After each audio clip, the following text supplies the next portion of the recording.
moal letoy kumaha cenah kalbar kil khotib lil ibarat kilat nu nyamber ngeblesak tere ka surgana oge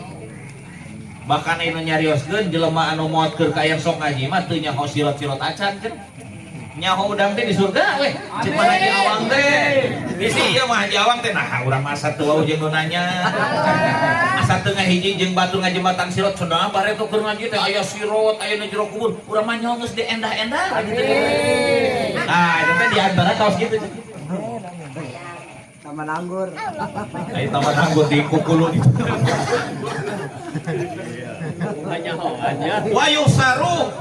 anu kalima cenah jelema anu hirupna sok jalasa fi halaqatil ilmi sok ngariung di tempat ngaji mah bakal dikumpulkeun dina poe kiamat ma'an nabiyyin